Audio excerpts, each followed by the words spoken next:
আসসালামু আলাইকুম আমার আপু ভাইয়েরা সবাই কেমন আছেন? আশা করি সবাই ভালো আছেন। আমি আলহামদুলিল্লাহ ভালো আছি। আজকে বিকেলের একটা নাস্তার রেসিপি নিয়ে আসলাম, আশা করি সবার ভালো লাগবে। তো এখানে আমি একটু মুরগি হলুদ দিয়ে সিদ্ধ করে নিয়েছি।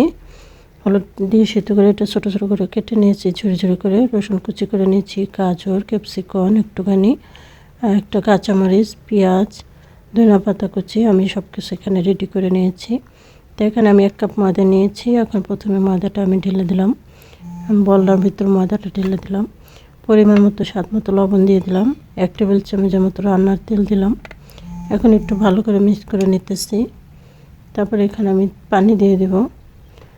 আর এটা একদম নাস্তাটা খেতে অনেক ভালো লাগবে। এই তো আমি এখন পানি দিয়ে ডোটা তৈরি করে নিতেছি। তা আমি এখানে আমার যতটুকু পানি লাগবে পানি দিয়ে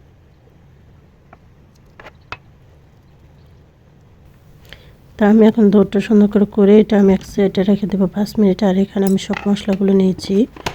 তাই এখন আমি একটা কড়াই বসিয়ে দিলাম। এখানে আমি পরিমাণ মতো পেঁয়াজ কুচি দিয়ে দিলাম, তেল দিয়ে দিলাম। এখন আমি পেঁয়াজটা একটু ভেজে নিতেছি।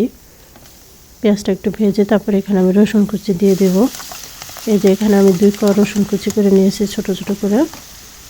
এখানে রসুন কুচিটাই দিবেন, তাহলে আদা রসুন বাটা দিতে হবে না, দেওয়া লাগবে না। তো এখন আমি এটা একটু করে ভেজে তারপরে আমি এখানে মুরগির মাংসটা দিয়ে দিলাম। আর এই মুরগির মাংসটা এটা আমি প্রায় বুকের 1 পিস মাংস নিয়েছি।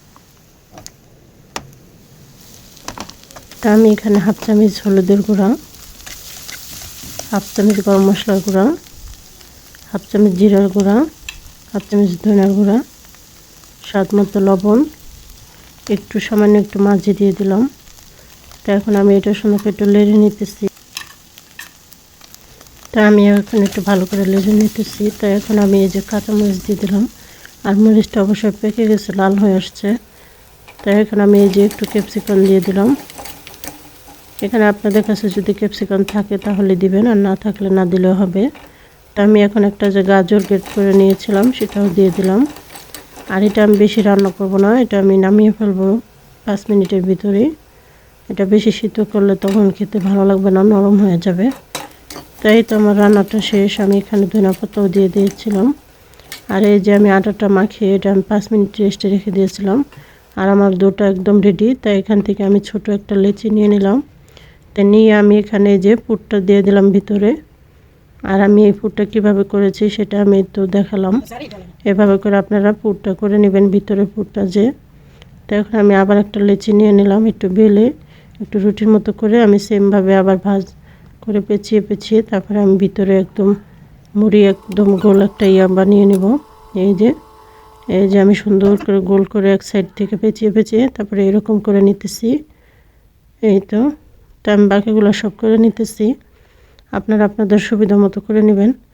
এটা এইভাবে করলে ভালো হয়। এই যে আমি রুটিটা সুন্দর করে বেলে তারপরে আর কি, রুটিটা বেশি বড় করতেছি না, আপনারা দেখে বুঝতেছেন। তো এইভাবে করে করবো, পেঁচিয়ে নেব। তাই তো আমি সবগুলো এইভাবে করে বানিয়ে নিতেছি।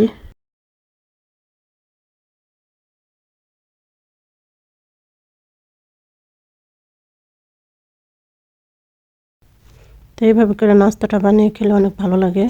এটা বাচ্চাদের টিফিনে দিতে পারেন কিংবা বিকেলে নাস্তা এইভাবে খেতে পারেন। এটা মজাদার একটা নাস্তা। তাই এখানে আমি এই যে ফ্রাই প্যান দিয়ে দিলাম। ফ্রাই প্যানটা গরম হয়ে আসছে, এখন তেলটা দিয়ে দিলাম। এখন তেলটা এই যে গরম হয়ে আসছে।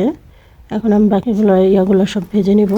আর এটা লো হিটে ভেজে নেবেন, বেশি হাই হিটে দিলে কিন্তু এটা ভিতরে হবে না, তখন ভিতরে আটা আটা থাকবে। এটা আমি আস্তে লো হিটে কিন্তু আমি ভেজে নিতেছি। তাই তো আমি সবগুলো যেভাবে করে ভেজে নিব।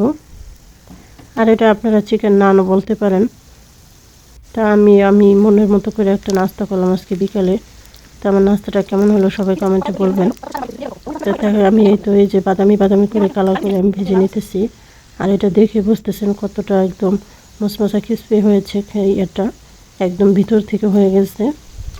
আর এটা ভিতর থেকে না হলে কিন্তু খেতে ভালো লাগবে না। তো আমি একদম বাদামি কালার হয়ে আসছে পরে আমি এখন উঠিয়ে নিতেছি। তো এইভাবে একদিন নাস্তাটা বানিয়ে ট্রাই করে খেয়ে দেখবেন, অনেক ভালো লাগবে। আর এভাবে নাস্তা বানিয়ে দেখা যায় অনেক ভালো লাগে খেতে। তাই তো সস দিয়ে নাস্তাটা খেতে খুবই মজা হয়েছিল। তাই সবাই এভাবে বানিয়ে খাবেন। আর আমার ভিডিওটা ভালো লাগলে একটা লাইক দেবেন, চ্যানেলটা সাবস্ক্রাইব করবেন। সবাই ভালো থাকবেন। তা আমার সাথে এতক্ষণ থাকার জন্য সবাইকে ধন্যবাদ। সবাই ভালো থাকবেন। আসসালামু আলাইকুম ওয়া রাহমাতুল্লাহি ওয়া বারাকাতুহু।